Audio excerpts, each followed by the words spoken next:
Well, good morning. I wanted to answer this question for you guys. I've had a ton of questions about the 500s. A lot of people ask me what I think about them, ported versus stock. They are probably hands down my favorite saws I've ever ran. This one here, brandy new. I put a few tanks of fuel through it. That's stock. This one here is ported by Tree Monkey. I bought that one last January. And then this is ported by Mike at Rattler's Fork Saws. And I've had that one somewhere between 4 and 5 years. I've had this 500 for. I'm going to send that one out and get it ported eventually, but I wanted to do a video on it comparing the ported to the stock one because I have a lot of questions about that as well. Now, these saws have been hands down the most reliable saws I've owned. I know not everyone has the same luck with different brand chainsaws or whatever, but so far I have zero complaints about them. I'm pretty sure this one here is pushing 300 hours if it's not over. Now, I have heard of people complaining about the suspension systems on these saws being weak, and I haven't had any issues with them, but I also don't run long bars like some people do, and I'm sure that makes a pretty big difference if you're running, a 32, 36 inch bar on your saws. But for my application, they work great. Yes, the last thing I'll add before we get on with this video is about the fuel mileage of the 500s. And, I haven't really noticed a terrible difference between the 461s, 462s, and 661s, or even the Husqvarnas to make that matter. But, they're all within like a tree of each other. It is what it is. For how light the saw is and how powerful it is, I'll take the little worse fuel mileage. It's really not a big deal to me. But I felt I should bring that up because I know that's been a common thing that people talk about, that and the suspension system. So this is just my experiences with the 500s. I've been running the 500s for close to 5 years now, and been great saws.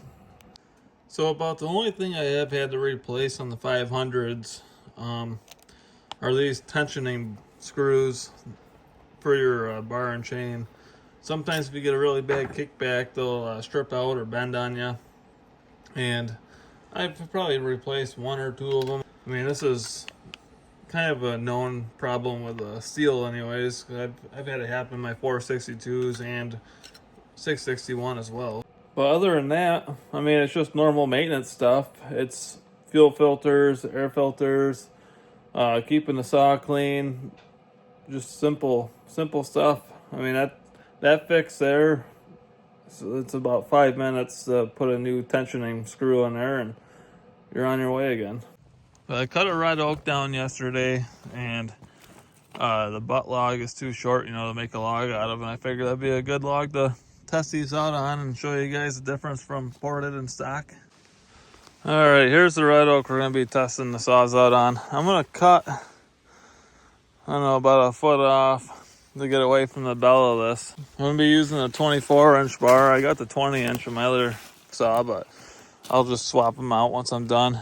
They're hand-filed full comp chains on both of them. That's generally what I like for cutting trees down, and I like using full skip for bucking trees up on the landing. I'm going to start with the stock 500 first.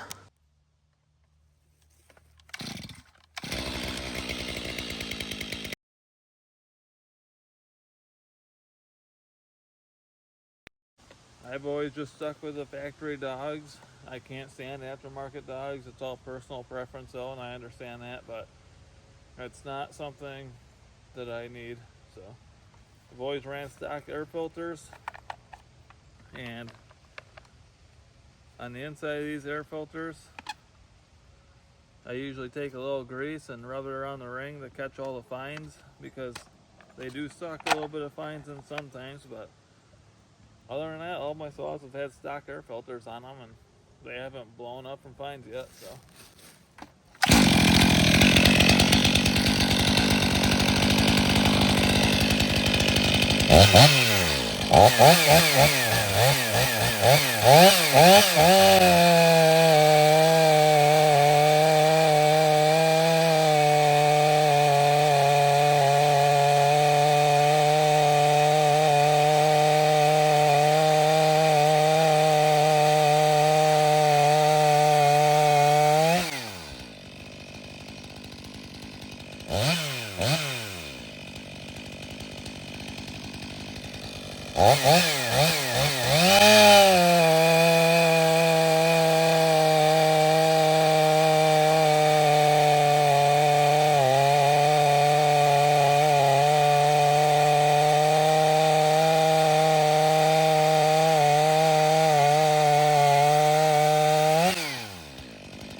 Honestly, you know, for the power that these saws put out and how light they are, also, it's hard for me to pass them up. I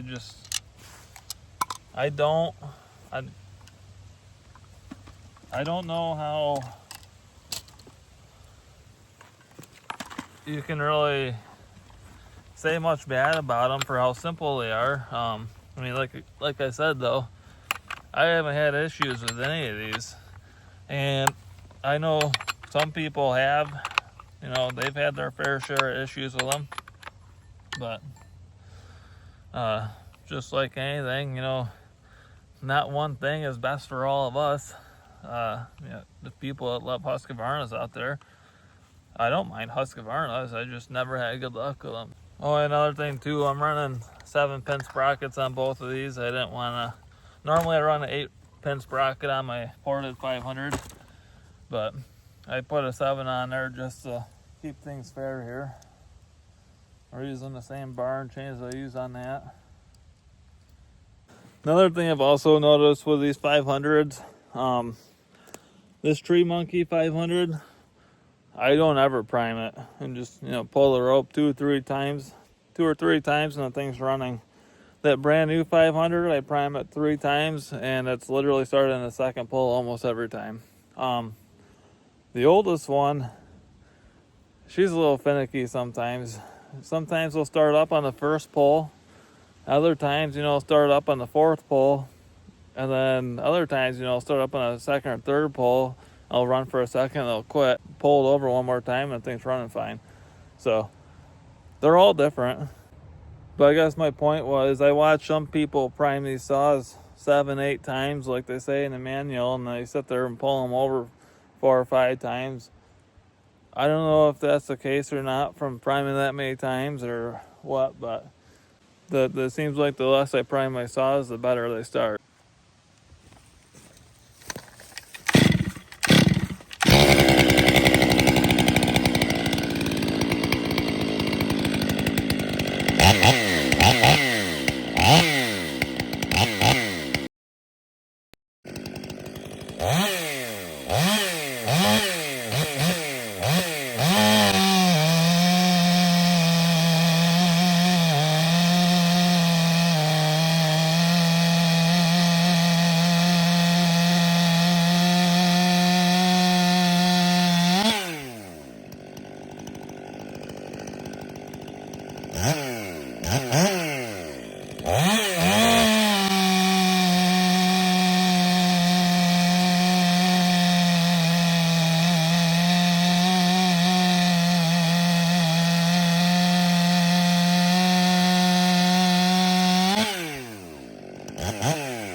This chunk of red oak's pretty close to 20 inches that we were cutting.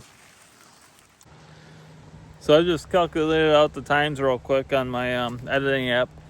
And the stock 500, the first cut was 17.5. The second cut was 18.2. And then the Tree Monkey ported 500 was 13.3 and then 13.8 on the second cut. Those are some pretty massive gains in just a chunk of wood like that. And that's why I run ported saws. I can't sit here and explain to you guys the the difference between a ported saw and a stock saw, because I don't do that work. And if you guys are curious about that work, Scott Coons, Tree Monkey, did a YouTube video on this saw here. A whole series of it. I think it's like 7 or 8 videos of him porting that saw that you guys watch on my channel here. So if you are curious about it, I'll figure out how to put a link in my description to send you guys to his channel so you can watch him port that saw. And he does a very nice job explaining everything too, on how he does it and why he does what he does. And he's poured that 500 for me, and he also poured my 661. And that 661 is no joke. That saw is a mean son of a gun.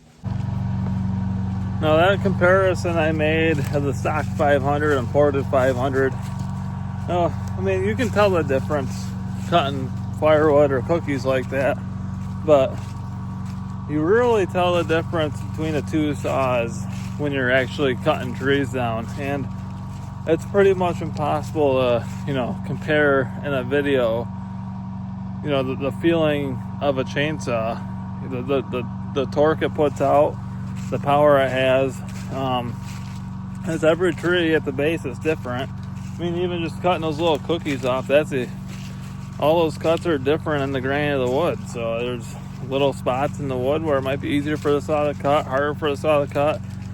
And when you're actually felling trees, it's that much more different, because you're dealing with whatever's coming out of the base of a tree.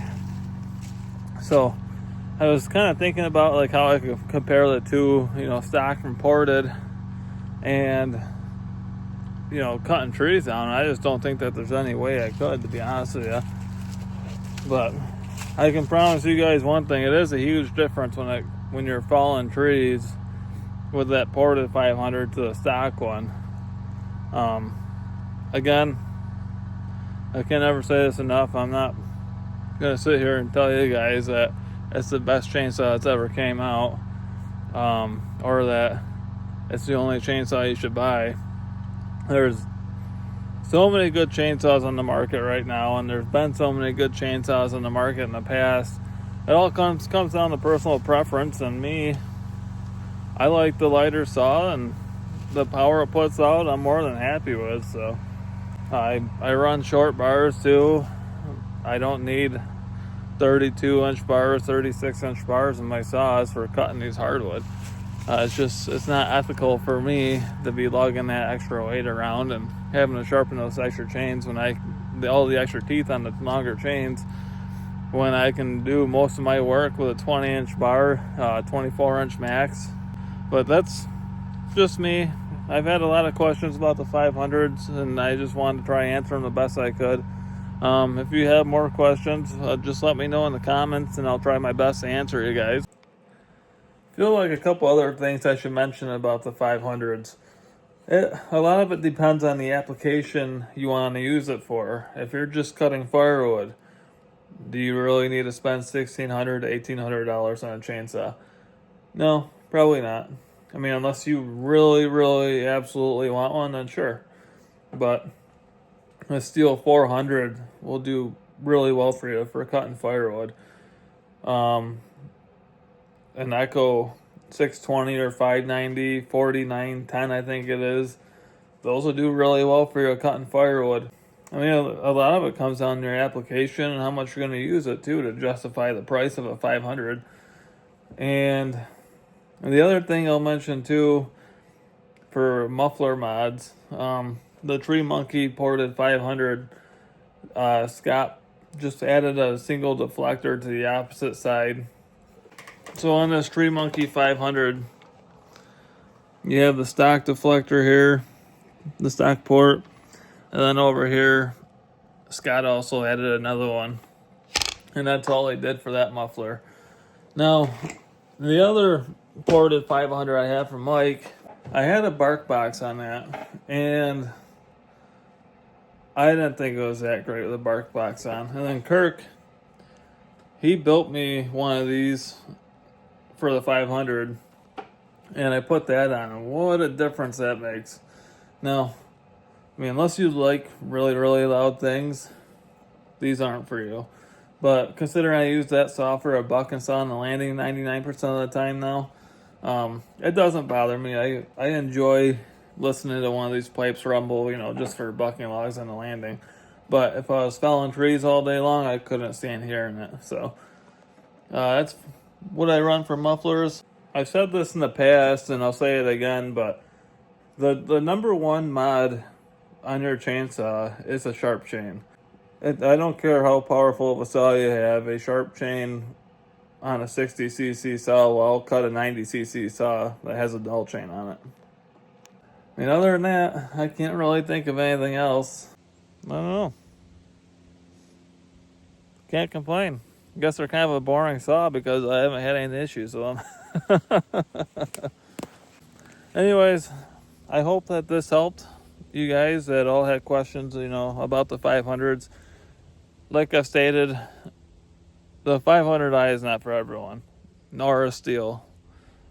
I am not going to sit here and push a brand on you guys, but I will tell you, the luck I've had with the 500s, if you're thinking about buying one, I'd do it in a heartbeat. I've had nothing but good luck with them. I run 32 to 1 in all my saws, and that's, again, personal preference. My saws being ported, I run 32 to 1. I mean, that's what Tree Monkey recommended, so I'm just sticking with it. Anyways, I'm going to get to work.